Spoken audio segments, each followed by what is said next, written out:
मेरे साथ जैन धर्म के संत बैठे हुए हैं। आप परिचय, आपका नाम? हमारा आचार्य ज्ञानभूषण नाम है और हमारा जन्म दिल्ली का है, चांदनी चौक द्रव्यकला। ये आज आधुनिक युग चल रहा है और इस आधुनिक युग में बहुत लोग परेशान हैं। इसका क्या कारण है? आप क्या संदेश देना चाहिए? वर्तमान में जितने भी जीव दुखी हैं वो अपने मार्ग से, अपने संस्कारों से भटक चुके हैं और इसमें विशेष जो मोबाइल है, बॉलीवुड है। इस बॉलीवुड में आज जो बच्चे देख रहे हैं, जैसा देख रहे हैं वैसे ही उसे करते जा रहे हैं।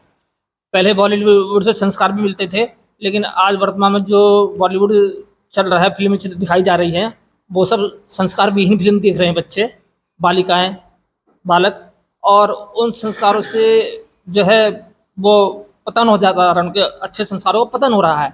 माता पिता भी पहले क्या करते थे, बच्चों को धर्म के संस्कार देते थे। जैसे मदालसा रानी ने अपने 6 पुत्रों को संस्कार दिए तो 6 पुत्र मुनि बन गए थे मदालसा रानी के। और आज वर्तमान में माताओं ने धर्म के संस्कार देना बंद कर दिया है और उसी के कारण जो है आज के बच्चे भटक रहे हैं अपने मार्ग से, और वो माता पिता की सेवा से भी वंचित हो गए हैं, माता पिता से भी दूर हो गए हैं। माता पिता बाद में दुखी होते हैं, लेकिन क्यों? अपनी ही गलती के कारण, क्योंकि उन्होंने बच्चों को संस्कार नहीं दिए धर्म के। संस्कार नहीं दिए। हाँ, बहुत अच्छा। लेकिन ये उनके बाद बहुत पैसा है, सब गाड़ी वाड़ी बंगले, उसके बाद भी घर में बहुत प्रॉब्लम है, वो सुलझ नहीं पा रही उनकी। उसका कारण बताएंगे कुछ संदेश? हाँ, पैसा होना कोई बड़ी बात नहीं है। पैसा तो राजा महाराजा चक्रवर्ती सब लोगों के पास होता है, लेकिन चाहे पैसा ना भी हो, लेकिन सुखी वही होता है चाहे एक समय की रोटी खाने को हो।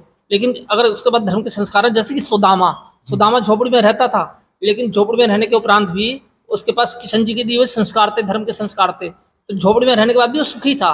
और आज महलों में रहने वाले भी सुखी नहीं है, क्योंकि हम धर्म के संस्कारों से वंचित हो गए। हमारी जीने की कला क्या है, हमें कैसे जीवन जीना है, वो सब हम भूल चुके हैं। लेकिन पहले बच्चों को गुरुकुल में भेजा जाता था, जिससे कि उसके धर्म के संस्कार होते थे, तो पढ़ लिख करके आता था, तो माता पिता की सेवा करता था, माता पिता की आज्ञा में चलता था। लेकिन आज हमने धर्म को संस्कारों से बच्चों को वंचित कर दिया है। आजकल समाज में बहुत अपराध बढ़ रहे हैं, बहुत झगड़े लड़ाई सुनने में आती है, लूटपाट, स्त्रियों के साथ बहुत बुरा बर्ताव किया जा रहा है। उसके कारण बताएंगे जो समाज सुधर सके? हाँ, आजकल जो बालिकाओं के साथ रेप वगैरह की क्रिया की जा रही हैं, उनका चीरहरण किया जा रहा है, सब क्या है, ये सब बच्चों को तामसिक भोजन के कारण हो रहा है। बच्चे तामसिक भोजन करते हैं, बाजार का बना हुआ होटलों का भोजन करते हैं, मिर्च मसालों वाला भोजन करते हैं, जिससे उनके तामसिक ही विचार बनते हैं। प्याज खाना, अंडा खाना, गवर्नमेंट जो अंडे को शाकाहार बताने लगी है, जबकि अंडा शाकाहार कभी नहीं हो सकता, उसमें मांसाहार ही है, वो मांसाहार के तुल्य ही है वो। और कहते हैं कि भी अंडा ताकत देता है, तो जैसे अगर अंडा ताकत देता है तो हाथी तो अंडा नहीं खाता, घोड़ा तो अंडा नहीं खाता कभी भी, फिर भी ताकतवर है सबसे ज़्यादा, शेर से भी ज़्यादा ताकतवर है हाथी। तो अगर शाकाहार खाएंगे तो शाकाहार से हमारे विचार उत्तम होंगे, हमारे विचारों में धार्मिकता की भावना आएगी और हम धर्म के संस्कारों को अपना करके देश में सुख और शांति का वातावरण बना सकते हैं। आजकल देश में चुनाव चल रहा है लोकसभा का, और भारत जो है 140 करोड़ की जनसंख्या वाला प्रथम देश बन गया, पहले चीन से भी आगे निकल गया है। हाँ, तो बहुत इसमें बेरोजगार हैं लोग। इसके बारे में आप पार्टियों को क्या संदेश देना चाहेंगे? जो हाँ, इसमें बेरोजगारी का कारण ऐसा है कि अकेले मोदी जी तो धर्म के संस्कारों से सुसज्जित है, धर्म के संस्कारों को मानते भी, अपनाते भी हैं और व्यवहार भी करते हैं, लेकिन लोग और जो जितने भी मेंबर हैं, 100 मेंबर लोकसभा के, और तो वो भी तो उनका साथ दें, तो लोग में जो है शांति का वातावरण बन सकता है। लेकिन अकेले मोदी अकेले कुछ नहीं कर सकते, ये अकेले योगी कुछ नहीं कर सकते। अगर हम योगी का और मोदी का साथ दें तो हमारे यहाँ जो क्या हो सकता है, ये भारत में सुख और शांति का वातावरण बन सकता है, भारत गुरु बन सकता है सब देशों का। गुरु बन सकता है। संसद में कुछ लोग ये कह रहे हैं कि भारत की जनसंख्या कम करनी चाहिए, संसद में विधायक ला के कानून लाना चाहिए जिससे कि 1-2 औलाद से ज़्यादा ना हो परिवार को। क्या ये सही है? ये नहीं, ये सोच तो उनकी गलत है कि जो है जनसंख्या कम होने से शांति होगी, ऐसा नहीं है। बल्कि जनसंख्या तो कितनी भी हो, चाहे जितनी जनसंख्या अधिक होगी उतना ही देश में जो है व्यापार की उन्नति होगी, व्यापार बढ़ेगा और उतना ही हमारा भारत जो है ऊंचा उठेगा। लेकिन हम सबसे पहले भारत से जो पशुओं की जो हिंसा हो रही है, उस पशुओं की हिंसा को हम जो है ख़त्म करें, क्योंकि हम दूसरे को दुख पहुँचाएंगे और हम चाहें भारत में सुख हो जाए, ऐसा नहीं हो सकता। हम दूसरों को सुख पहुंचाने का कार्य करें। अगर हम पशुओं की हिंसा, जीवों की हिंसा के पर जो है संतुलन करें, इस पर ब्रेक लगाएं, तो अवश्य ही जो है शांति होगी और जनसंख्या अधिक हो जाए तो उससे कोई बात नहीं। जब पशुओं को मार रहे हैं तो ऐसे तो आदमियों को मारना शुरू कर रहे हैं। हमारी जानवर वाली प्रवृत्ति बन चुकी है। जी जी। ऐसा नहीं होना चाहिए। जनसंख्या बढ़ने से ऐसे नहीं कि परेशानी आएंगी। जितनी जनसंख्या बढ़ेगी उतना ही कारोबार भी बढ़ेगा, उतना ही व्यापार भी बढ़ेगा और भारत एक नंबर पर होगा, परम गुरु की का नंबर पे आ जाएगा बहुत भारत। ये महावीर भगवान ने दुनिया को शांति का संदेश दिया था, नेचुरल अवस्था में रहने के लिए कहा था। आज विश्व में बहुत लड़ाई झगड़े हो रहे हैं, सब देश में एक दूसरे का तेल के लिए लड़ाई हो रही है, वस्तुओं के लिए लड़ाई हो रही है। इसके बारे में कुछ कहना चाहेंगे, हिंसा जो हो रही है? हाँ, महावीर ने संदेश दिया था, जी और जीने दो। माने अब जैसे हम अपने लिए सुख चाहते हैं वैसे ही हम दूसरों के लिए करें। अगर हम ऐसा विचार बना कर चलेंगे, ऐसे विचारों का संतुलन बना करके चलेंगे कि मैं भी सुखी रहूं और सब जीव सुखी रहें, लेकिन हम क्या चाहते हैं, मैं तो सुखी रहूं, दूसरा शायद दुखी रहे। कहा भी है, अपने दुख से तू नहीं इतना दुखी, दूसरों का सुख ना देखा जा रहा। आज दुखी होने का कारण ये भी है कि अगर हमारे पड़ोस के पास पैसा है, बंगला है, कोठी है, और हम देखते हैं अरे पड़ोस के पास तो गाड़ी आ गई, मेरे पास भी गाड़ी आनी चाहिए, मेरे पास भी ऐसा वैभव होना चाहिए, तो अपना जो संतोषी जीवन जी रहे हैं, आनंद का जीवन जी रहे हैं, उसे भी हम तिरोहित कर देते हैं, उसे भी तिलांजलि दे देते हैं, क्योंकि हम चाहते हैं मेरे पास भी इतना वैभव हो। उस कारण से अब स्पर्धा के कारण दुखी हो रहे हैं। तो शांति स्थापना हो सकती है। हाँ, बिल्कुल शांति। अगर महावीर के सिद्धांतों को हम अपने जीवन में अपनाएं तो भारत में दूध की नदियां बह सकती हैं। अब तो खून की नदियां बह रही हैं, एक दूसरे के प्रति जो है सब द्वेष की भावना लिए हुए हैं, सभी दूसरों को मारना चाहते हैं, दुख देना चाहते हैं, लेकिन भारत में दूध की नदियां बह सकती हैं अगर हम महावीर के सिद्धांतों को अपने जीवन में अपना करके चलें। आप देख रहे हैं जो जैन धर्म के संत जी ने बहुत अच्छी बात बताई है, दुनिया को शांति का संदेश दिया है, सुख में जीने के लिए आपका बहुत बहुत आभारी, धन्यवाद सर से। गुरुजी, जैसे जैन धर्म के बारे में कहा गया है, जैसे कि परसों 10 तारीख में अक्षय तिथि त्योहार के बारे में मनाया जाता है जैनों के अंदर, कि जैन जैसे होते हैं, जैन साधु भी बड़े खुशी से उल्लास से मनाते हैं, और आपके जो जैन समाज के आदमी हैं, बच्चे हैं, जो भी जैन समाज के सदस्य हैं, वे भी बताए सुना था कि वे भी बड़े उल्लास के साथ बनाएंगे। तो इसका महत्व क्या है, ये अक्षय तिथि क्यों मनाई जाती है, तो इसका कुछ कारण तो होगा गुरुदेव?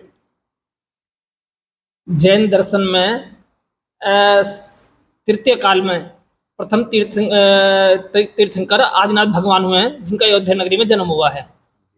और वही आदिनाथ भगवान जब भोगों से विरक्त हो गए और उन्होंने दिगंबर दीक्षा ले ली, बाहर के वस्त्र का परिहार कर दिया और अंदर से कषायों का त्याग कर दिया।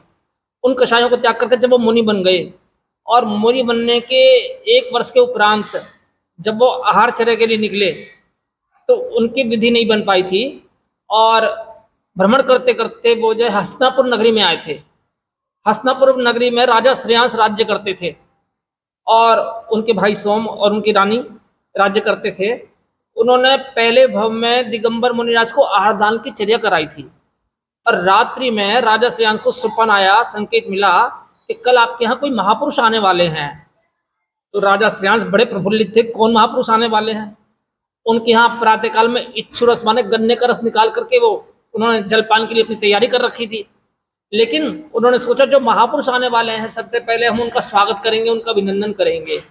और जैसे ही आदि सागर मुनिराज, आदिनाथ मुनिराज विहार करते करते हस्तिनापुर में आए और आहारचर्या के लिए जब उठे वहां से, तो राजा श्रेयांस ने देखा कि अरे ये तो दिगंबर मुनिराज आ रहे हैं, और ऐसे मुनिराज को तो मैंने पहले भव में भी आहार दान दिया है, और पहले भव की सारी विधि याद आ गई।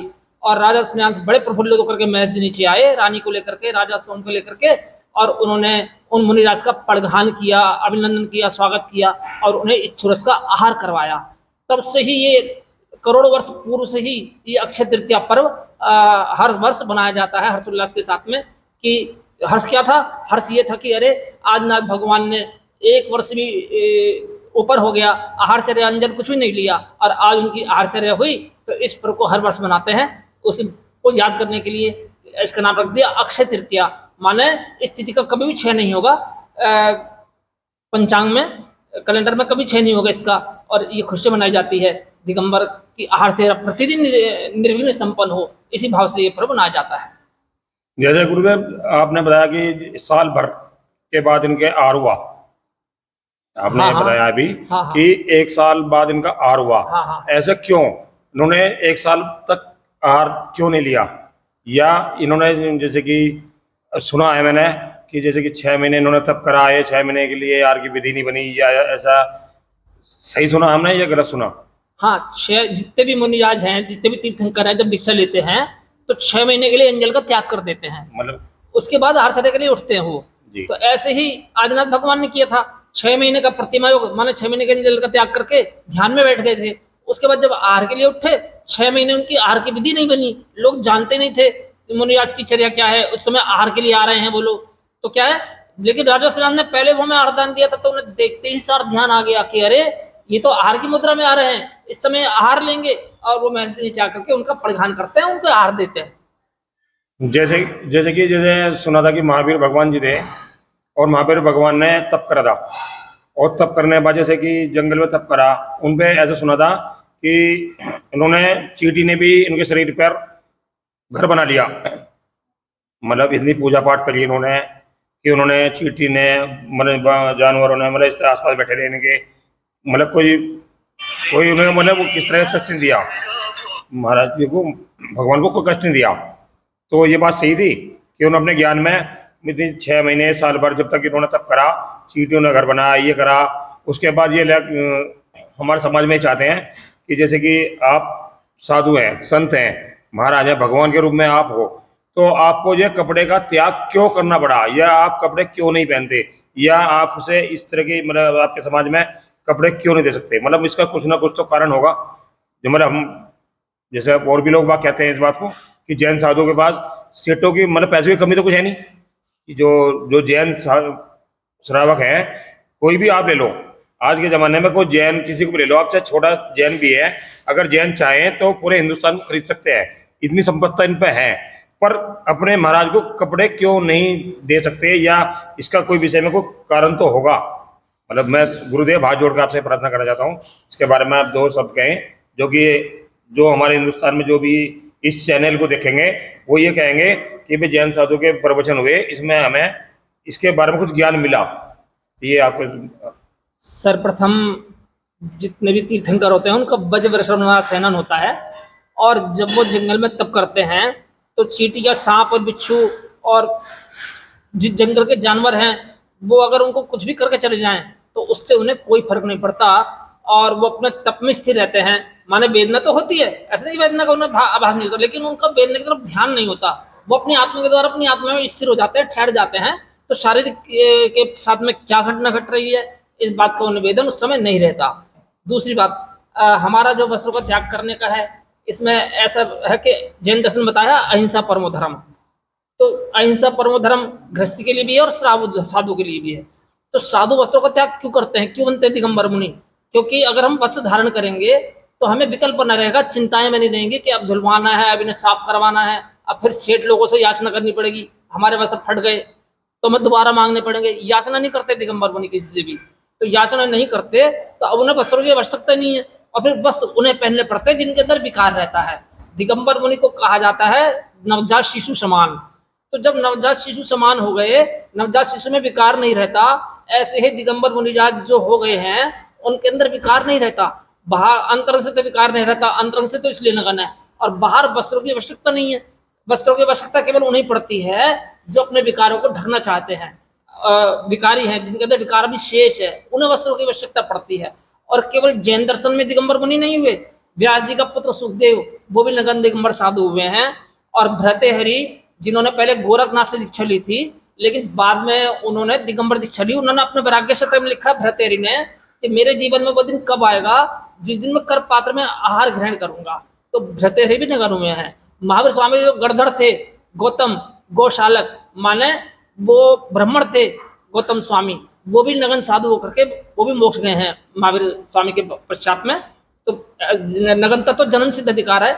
जब आता है नवजात शिशु तो भी नग्न आता है, जब ये जीव संसार से जाता है तो भी नग्न ही जाता है। धरती भी नग्न है, आकाश भी नग्न है, सब नग्न है। तो नग्न तो एक प्राकृतिक वेश है, प्रतीक वेशभूषा है नग्नता। और नग्नता केवल बाहर की वस्तु उतारना नहीं है, नग्नता का अर्थ है अंतरंग से विकारों से रहित हो जाना। और बाहर से तो कपड़े अपना उतर जाते हैं, उतारे नहीं जाते हैं। कपड़े पहनने की आवश्यकता नहीं है, क्योंकि कहा है सरापा पाक है धोए जिन्होंने हाथ दुनिया से, नहीं हाजित के वो पानी बहाए सर से पांव तक। जो सरापा पाक है माने सर से पांव तक शुद्ध है, सरापा पाक है। धोए जिन्होंने हाथ दुनिया से, जिनको दुनियादारी से कुछ संबंध नहीं रहा, वो पानी बहाए सर से पांव तक, उन्हें स्नान करने की आवश्यकता नहीं होती। दिगंबर मुनि कभी स्नान नहीं करते हैं और इसलिए नग्न रहते हैं उन्हें। और ये पंचम काल का सबसे पहला चमत्कार है कि चतुर्काल के साधु तो जंगलों में रहते थे, लेकिन पंचम काल के साधु वस्तिका में रहते हैं, सुंदर सुंदर महिलाओं के, बालिकाओं के बीच में रहते हैं। और उस ऐसी अवस्था में रह करके भी अगर उनका ब्रह्मचर्य सुरक्षित है, तो पंचम काल का मैं कहूँगा सबसे पहला चमत्कार है ये। और जो दिगंबर साधु महिलाओं में, बालिकाओं में और रह करके भी निर्विकल्प हैं और ब्रह्मचर्य से सहित है। जैसे कि गुरुजी, जैसे कि बच्चे होते हैं छोटे छोटे, जैसे कि आज के ज़माने में कहते हैं कि ये उम्र में 18 साल 15 साल बेटी हैं या ए टू जेड कोई भी है, वो जैसे कि आप उम्र में कम से कम ज़्यादा नहीं तो 50 साल के करीब आपकी उम्र भी होगी, 50-60 साल जो भी है। और जैसे कि आजकल सुना है कि जैन साधुओं में जो साधु बनते हैं वे 25 साल 30 साल की उम्र में भी साधु बन जाते हैं। सुना है मैंने ऐसे, हाँ। जैनियों के बारे में सुना है कि जो साधु बनते हैं 25-30 साल की उम्र में साधु बन गए। हाँ। क्या वे भी ब्रह्मचर्य का पालन करते हैं, या जैसे कि उम्र में खान पीन चल रहा है कि खान पीन में जैसे कि नमक मिर्च तेज मसाले जैसे आज के ज़माने में चल रहे हैं, उसमें आदमी की क्षमता तो होती नहीं इतनी, जैसे हमारे समाज में है कि भाई जो जैसा खाओगे अन्न वैसे होगा मन। हाँ। तो उस हिसाब से जैन साधु में भी क्या इतना मसाला तेज वगैरह खाया जाता है, या इनमें इतनी शक्ति है कि जो 25 साल उम्र में जो बड़े बुजुर्ग कहते हैं कि ब्रह्मचर्य का पालन हो गया उनका। हाँ। क्योंकि ठीक है, जैसे अब साधु बना 25 साल का या 30 साल का और वो बीच में आ गया, क्या वो ब्रह्मचारी का मतलब कहना मकसद है महाराज जी, हाथ जोड़ के विनती है कि मैं कुछ पर्सन कहना चाह रहा हूँ अपने आत्मा से समाज के लिए। जैसे बच्चे गए महाराज से मिलने के लिए, जैसे कि ब्रह्मचारी का पालन आप समझ रहे हैं महाराज जी, तो जैसे बच्चे कहते हैं कि आपकी बेटी मेरी बेटी है कि जैन साधु के पास मैं क्यों जाऊँ, वे नंगे हैं। तो बहुत से जैन समाज में मैंने सुना, कई जैन के साथ सुना कि भाई इन्हें कपड़े पहना देने चाहिए, हमारे बच्चे नहीं जाते जैन साधु के पास। क्या उनके मन में भी जैन के प्रति इतना खिलाफ क्यों है, जैनों के खिलाफ क्यों है, जैन ही जैन के खिलाफ है कि भाई जैन साधु के बच्चे जैसे बेटी गई और भाई मैं तो नहीं जा रही वहाँ पे। या कोई जैसे कि रिश्ते होते हैं, ब्याह शादी में रिश्ते होते हैं, एक जैन का लड़का और लड़की वाले जाते हैं कि भाई जैन का लड़का देख लिया, क्योंकि उसके परिवार में जैन के साथ रहेगा तो जैन के साथ ही रहेगा, उसके विचारधारा उससे मिलते रहेंगे। और आज के ज़माने में लड़की या लड़के ये कहते हैं कि ये इस लड़के ने प्याज खाई है, इस लड़के ने प्याज खाई है, या ये प्याज खाता है और मैं प्याज नहीं खाता, तो अगर मैं रिश्ता नहीं करने की इससे आपने ना एक वो तो दे दिया वचन कि आप जिंदगी भर से प्याज नहीं खाएंगे, ठीक, क्या वो रिश्ता निभा सकते हैं? क्या बच्चों के लिए क्या करना चाहिए फिर उस बात में कि आपने तो कह दिया कि लड़के ने ये प्याज नहीं खाता जी, लड़की ने कह दिया मैं प्याज खाती हूँ, तो परिवार में जब खाना बनेगा तो प्याज वाला बनेगा, नहीं बनेगा तो उनके घर में लड़ाई होगी। तो मतलब जैनियों में भी इस तरह के विवाद हो रहे हैं आज के ज़माने में, रिश्ते नहीं हो पा रहे, इस ज़माने में रिश्ते नहीं हो पा रहे कि जैनियों को नहीं चाह रहा, क्योंकि उनकी सोसाइटी ऐसी होगी बाहर जाके क्लब में जाना या बाहर जाके फास्ट फूड ये चाउमीन बर्गर खाने, और एक जैन नहीं खाता इस बात को। तो मतलब इस बारे में थोड़ा सा प्रकाश डालेंगे आप कि जो आने वाले जो बच्चे पीढ़ी हैं, छोटे छोटे बच्चे हैं जैनियों के, कि वो मतलब क्या करना चाहिए, मतलब माँ बाप को क्या करना चाहिए? माँ बाप ने तो कह दिया चलो फिर रिश्ता कर देंगे, और उन रिश्ता वहाँ होने का नहीं उनका, तो इस बारे में थोड़ा सा बच्चों के लिए भी आगे हो जा थोड़ा सा, तो आपका आशीर्वाद मिल जा, बच्चों को भी थोड़ा समस्या का समाधान हो जा। सर्वप्रथम तो अभी बात रखी थी कि जो 25 साल की उम्र के हैं वो मुनि बन सकते हैं, वो ब्रह्मचर्य का पालन कर सकते हैं, बिल्कुल कर सकते हैं। अगर साधु जो है रासिक भोजन नहीं करता, तामसिक भोजन नहीं करता, साधु जो है सात्विक भोजन करते हैं, जैसा खाए न वैसा होए मन। जब साधु सात्विक भोजन करते हैं तो वो उनका ब्रह्मचर्य सुरक्षित रहता है, उन्हें विकार नहीं उठता जागते हैं। और केवल 25 वर्ष का ही नहीं, 8 वर्ष का बालक भी जैन दर्शन में मुनि बन सकता है, और बने भी हैं पहले। 8 वर्ष के बालक भी उन्होंने, और मोक्ष भी गए हैं उसी उम्र से, तो 8 वर्ष का बालक भी मुनि बन सकता है। लेकिन वो गुरु का काम है कि उसके अंदर कितनी योग्यता है, कितना उसे आगे बढ़ाते हैं, वो गुरु देखते हैं उसके परीक्षण करके। इसमें 8 वर्ष का हो, चाहे 10 वर्ष का हो, चाहे 25 वर्ष का हो, 50 वर्ष का हो, जो 8 वर्ष का बालक है अगर वो भी दीक्षा लेता है तो वो वृद्ध है। किस अपेक्षा से वृद्ध है वो 8 वर्ष का बालक? क्योंकि वो विकारों से रहित है। गुरु ने देख लिया, परख लिया कि सब इसके जो है विकारों से रहित है बालक। और जब 8 वर्ष से ही उसे जो है, 8 वर्ष का बालक तो समझते ही नहीं कि भोग क्या होते हैं, और जब उसे बचपन से ही उसे साधना में लगा दिया, वो विकार रहित रहता है और सुरक्षित रहता है, अपनी साधना से जो है क्या अपना कल्याण कर सकता है। अब बात दूसरी कि आज वर्तमान में जो है क्या है, जैन जो है क्या कर रहे हैं, कोई जो तुमने समस्या रखी आपस में विवाह संबंध की, तो क्या है कि जैसे जो जिस विचारों वाला व्यक्ति होता है वो अपने विचार वालों को ही पसंद करता है। मान लो कोई सदाचार से जितना जीवन व्यतीत कर रहा है, तामसिक जीवन छोड़ करके सात्विक जीवन व्यतीत कर रहा है, तो अगर वो अपने लिए ये कोई स्त्री को पसंद, बालिका को पसंद करेगा, तो ऐसी ही बालिका को पसंद करेगा तो सात्विक जीवन जी रही है। और ऐसे ही जो सात्विक जीवन से बालिका जी रही है, वो अपने लिए ऐसा ही वर चाहेगी कि जो सात्विक जीवन से सुशोभित हो, परिपूर्ण हो। तो जो जैसा अपने जीवन जीना चाहता है तो वैसे ही वर की खोज करता है वो। और जो बच्चे आज दिगंबर मुनि का तिरस्कार करते हैं जैनामनाय में भी, उन्होंने जैन दर्शन को पढ़ा ही नहीं, उनके केवल नाम के जैन हैं, लेकिन वो वास्तव में जैन नहीं है। उन्हें पता ही नहीं कि हमारे संस्कार क्या है। जब दिगंबर साधु के बारे में नहीं पता, उन्हें अपने संस्कार नहीं पता, हमें कैसा जीवन जीना है ये नहीं पता, तो इसलिए जो कहने का अभिप्राय है कि जैन ही नहीं, चाहे कोई भी हो, जो दिगंबर मुनि को भी नहीं समझ पाए हैं उनका आचरण क्या है, उनका जीवन जीने की शैली क्या है, वो क्या शिक्षा दे रहे हैं, उससे परिचित नहीं है, तो उनके प्रति लगाव कैसे होगा उनका? दिगंबर साधु के प्रति लगाव जब बन सकता है जब वो उनके संस्कारों से परिचित होंगे, तो तभी वो जैनत्व को समझ पाएंगे। जैसा गुरुदेव जी, आप कुछ संदेश देना चाहेंगे संत महाराज? धम्मो मंगल मोकीठम अहिंसा संयमो तबो देवा वित्तस पढ़मंती जस धम्मे सयामणो। महावीर कहते हैं धर्म एक उत्कृष्ट मंगल है। धर्म क्या? जो बिछड़े भाइयों को गले मिलवा देवे, जो हमारी विषय वासनाओं का विसर्जन करा देवे, जो हमारी कषायों में नम्रता ला देवे, जो हमारी कषायों को दूर कर देवे, जो हमारे अंदर जीवन जीने की कला सिखा देवे, वो कहलाता है धर्म। लेकिन हम राम मंदिर में, कृष्ण मंदिर में, महावीर जैन मंदिर में, मस्जिद में जाकर के समझते हैं कि हम धर्मात्मा बन गए। मंदिर, मस्जिद, गुरुद्वारे तो ये केवल पाठशाला हैं, लेकिन धर्म की शुरुआत होती है मंदिर से बाहर आने के बाद में। मंदिर में बाहर आने के उपरांत हमारा अपने भाई के साथ में, अपनी माँ के साथ में, अपनी पत्नी के साथ में, अपने पड़ोसियों के साथ में कैसा व्यवहार है। तो अगर हमारा व्यवहार मधुर व्यवहार है और हमारी सब जीवों से मैत्री है, तो सब जीवों से मैत्री भाव होना ही वास्तव में धर्म है। और धर्म कोई ऐसा नहीं कि बाहर से लाना होता है, धर्म तो हमारे संस्कार हैं, धर्म हमारा आत्मा का स्वभाव है। वत्तु सावो धम्मो, माने हमारी आत्मा का स्वभाव ही धर्म है, क्योंकि बाहर से नहीं लाना है। और धर्म मंदिर के लिए जो हमें इतना ही होना चाहिए कि हम सबसे पहले सब जीवों से प्रेम करना सीख लें, क्योंकि जब हम सब जीवों से प्रेम करेंगे तो तभी धर्म की गंगा बह सकती है, तभी एक शांति का वातावरण बन सकता है। हम अपने जीवन में धर्म को अपना करके हम अपनी आत्मा को कुंदन बना सकते हैं, हम भी रामकृष्ण और महावीर बन सकते हैं। बस इतना अपनाएं कि हम सब जीवों से प्रेम करना सीख लें। ओम नमः। आप देख रहे हैं कि महावीर ने शांति का संदेश दिया है दुनिया को। बहुत बहुत धन्यवाद आपका।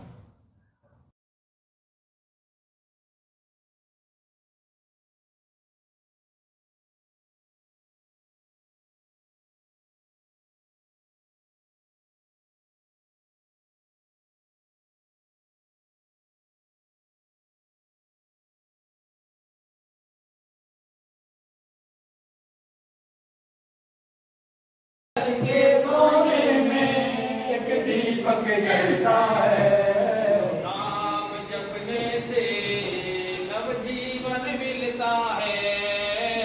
नाम जपने से नव जीवन मिलता है। श्री गुरुवर जी मंगलकारी, सबके मन को भाते हैं। नमोकार के पद में भाई तीजे पद को पाते हैं।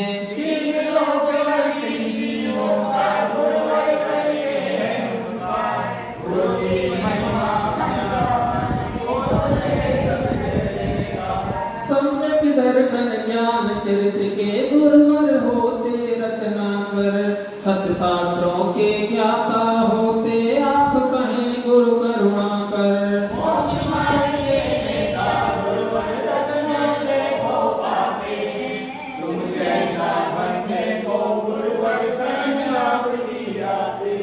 पंचाचार परायण गुरुवर तुमको है मेरा वंदन, जिन आगम का सार भरा है करते हम सादर अर्चन।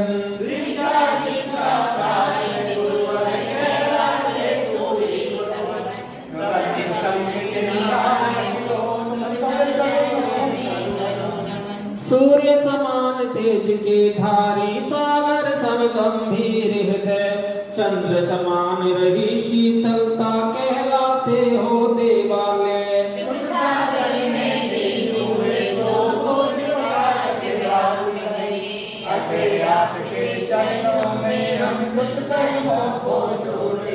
अज्ञानी होकर हम गुरुवर महिमा अनुपम गाते हैं, भक्ति के उद्रेक हृदय में मेरे नहीं समाते हैं।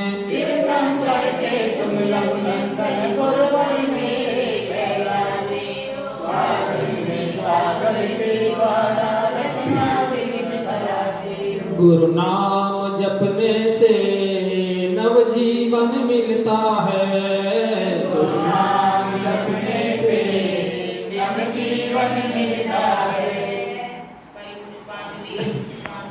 आराध्य तुम्ही हो साध्य तुम्ही, साधन मुक्ति का बतलाओ, इस जग से मैं तो हार गया गुरु अपने पास में बुलवाओ। सोने चांदी आभूषण तप संयम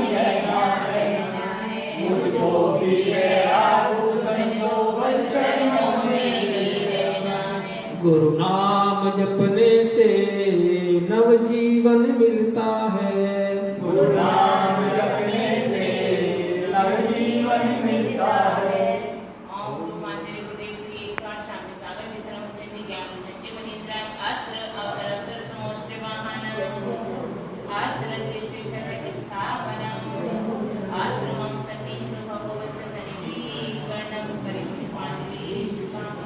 बस जन्म से ना मुक्ति मिलती, मुक्ति पाने पुरुषार्थ किया, इस राज को खोलो हे गुरुवर मुक्ति में बस जाए जिया। कोई ना दुख कोई संकट के बादल मेरे दूर की,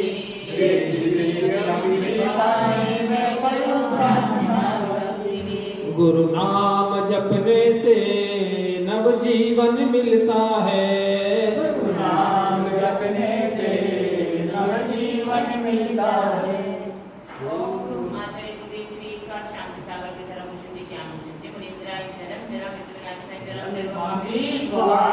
पारस को छू कर के लोहा सोना बन कुंदन हो जाता, जो भी गुरुवर की भक्ति करे आत्म से परमात्म पाता। तुम्हारे बैठे गुरुवर हम दर्शन करने आए, सौभाग्य मिला है अब मुझको भक्ति करके हर्षाए। गुरु दर्श करने से नवजीवन मिलता है, गुरु दर्श करने से नवजीवन मिलता है।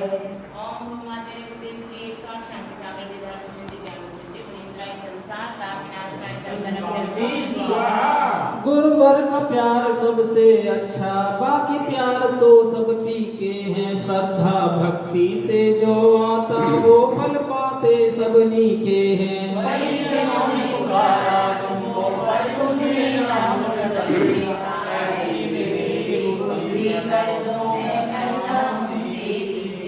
गुरु दर्श करने से नवजीवन मिलता है, दर्श करने से नवजीवन मिलता है।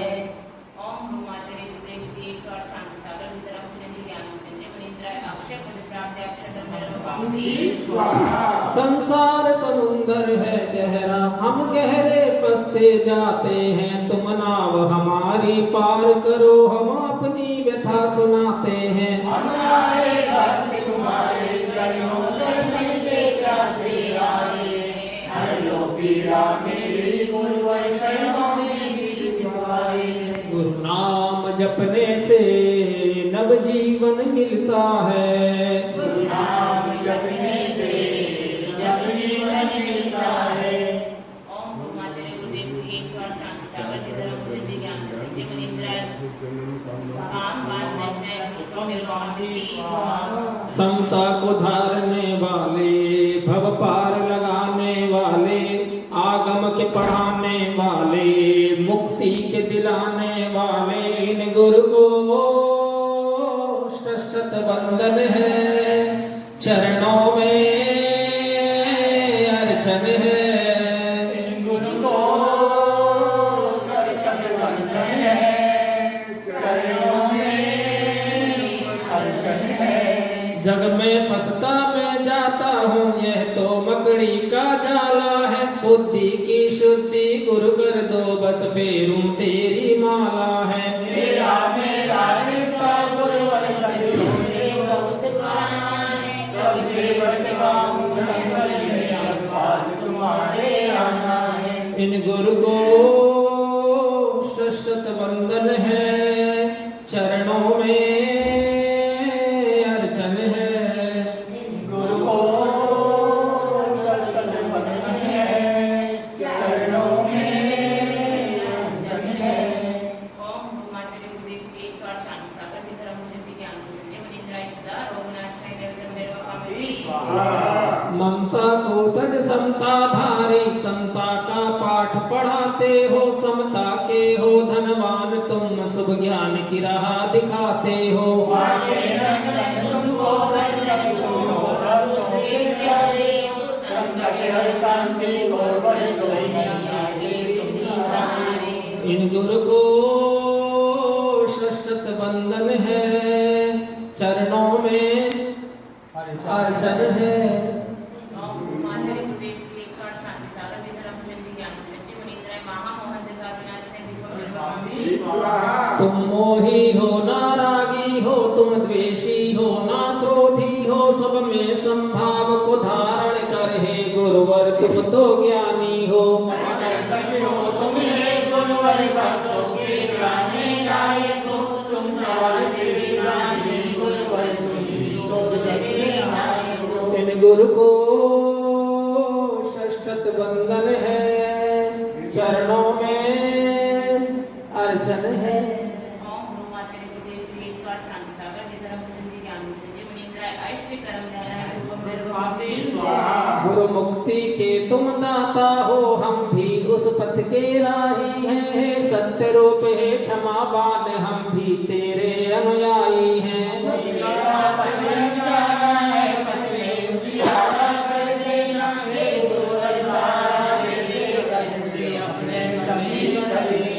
इन गुरु को शत वंदन है। चरणों में ओम गुरु माता गुरुदेव श्री एक बार शांति सागर सिद्धराम सिद्धि ज्ञान सिद्धि मनिंद्राय महामोक्ष प्राप्त फलम निर्वापति।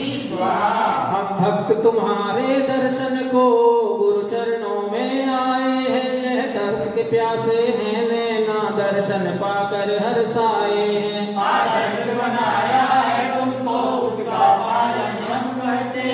तूफान आए या आंधी भी लगी तेरी हम करते। इन गुरु को शत वंदन है। अर्चन है। ओम गुरु माता गुरुदेव श्री एक बार शांति सागर सिद्धराम सिद्धि ज्ञान सिद्धि मनिंद्राय आरोग्य पद प्राप्त फलम निर्वापति। गुण गान के गंगा के पार, सागर को तैर के पाऊं पूर्ण प्रकाश।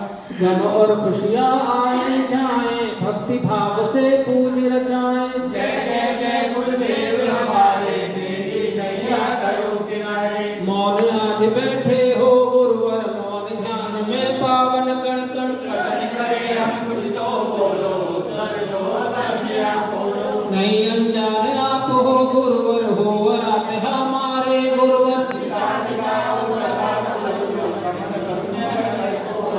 पथ के दीपक आप हमारे, मुक्ति पंथ के हो उजियाले।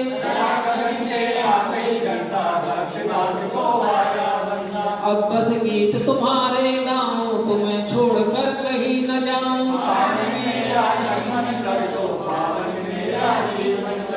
पावन कर दो मेरी वाणी सब जीवों की जो कल्याणी। और कहीं ना जाने देना बस चरणों में ही रख लेना। इन गुरु को शत वंदन है। चरणों में अर्चन है। ओम भगवते सुदेव की शांति सागर के धर्म सिद्धि ज्ञान सिद्धि बुद्धि जय माला पूर्णा में स्वामी स्वाहा। सागर से जय रो जय बड़ा विशाल सबों में आप से जय पुण्यवान। क्या सेवा करी पुष्पांजलि शुभामि मिल जाए राजान के रहे फूल जो कोई फूल प्रसाद से परम गुरु सो सब पूर्ण हो। मुझे जब जानू नहीं जानू और विसर्जन हूँ नहीं क्षमा करो मंत्री हूँ क्रियाहीन क्षमा करो आपको मेरे चरण